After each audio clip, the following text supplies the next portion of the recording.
Hi students, today we will discuss about the message writing. What is message?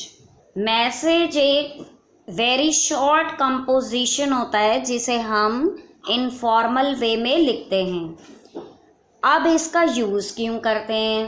क्योंकि जब हमें ज़रूरत होती है कि हमें कोई इम्पॉर्टेंट इन्फॉर्मेशन देनी है किसी पर्सन को, when the writer cannot meet him or her means जब हम जो है उस व्यक्ति से नहीं मिल पाते जिसे हमें अपनी इन्फॉर्मेशन देनी है, तब हम मैसेज लिखते हैं and give the information directly, और हम उस पर्सन को अपने मैसेज के थ्रू डायरेक्टली इन्फॉर्मेशन देते हैं।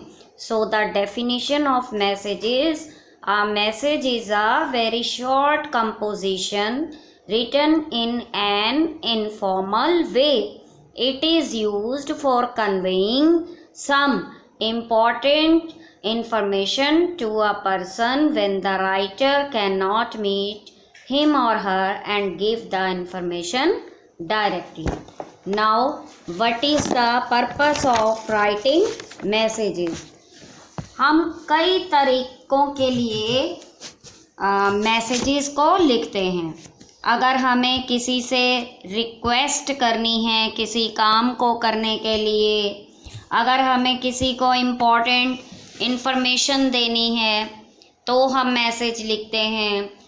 अगर हमें किसी तरह की एक्सप्लेनेशन देनी है, व्याख्या करनी है किसी चीज़ की, तो हम मैसेज लिखते हैं। या फिर हमें किसी से कोई अगर हमारी मिस्टेक हो गई तो उसके लिए अपोलाइज करते हैं समवन को, तो भी हम मैसेज लिखते हैं। अब मैसेज लिखने के फीचर्स क्या क्या होते हैं, क्या क्या होना चाहिए जब हम कोई मैसेज लिखते हैं?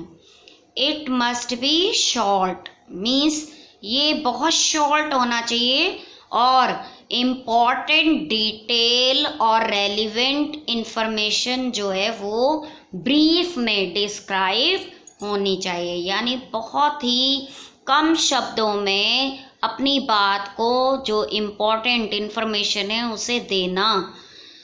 Second point, the name of the person for whom the message is written should be mention.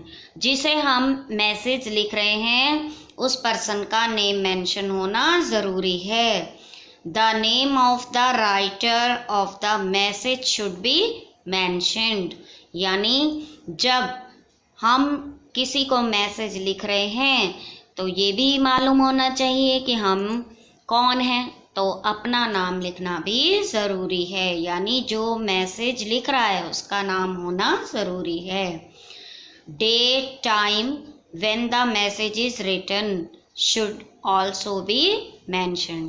हमें डेट और टाइम भी मेंशन करना होता है।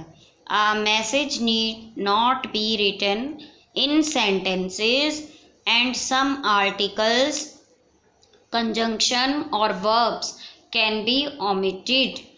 Means मैसेज को ज़रूरी नहीं है कि हम पूरे सेंटेंस में लिखें या एक लेख के रूप में लिखें, या कंजंक्शन और वर्ब ज़रूरी नहीं है कि इसमें मेंशन होने ही चाहिए। तो ये थे कुछ फीचर्स जिसके बारे में हमने डिस्कस किया। मैं रिपीट कर देती हूँ। शॉर्ट होना चाहिए, सेकंड मेंशन होना चाहिए उस पर्सन का नेम जिसे हम मैसेज लिख रहे हैं, थर्डली आपका नेम यानी राइटर जो है मैसेज का वो मेंशन होना चाहिए, third date and time mention होनी चाहिए। अब आप देखिए कि फॉर्मेट ऑफ मैसेज राइटिंग क्या होता है। सबसे पहले हम डेट लिखेंगे, उसके नीचे टाइम, फिर एक लाइन छोड़ देंगे और हम एड्रेसी यानी सैल्यूटेशन यानी किसे हमें भेजना है। जैसे अगर आपका कोई फ्रेंड है तो आप लिखेंगे डियर अनुज। फिर हम एक लाइन छोड़कर मैसेज ऑफ द बॉडी, यानी जो भी मैसेज हमें लिखना है, इम्पॉर्टेंट इन्फॉर्मेशन देनी है, वो मेंशन करेंगे। उसके बाद फिर एक लाइन लीव करेंगे और एड्रेसर का नेम लिखेंगे, यानी जो भी मैसेज को लिख रहा है उसका नेम लिखेंगे। और in the last main point is, ये पूरा मैसेज जो है एक बॉक्स में लिखा जाता है। बॉक्स होना कंपलसरी है। अब ये मैसेज होते कितने टाइप के हैं? ये 2 टाइप्स के होते हैं, टेलीफोनिक और नॉन टेली।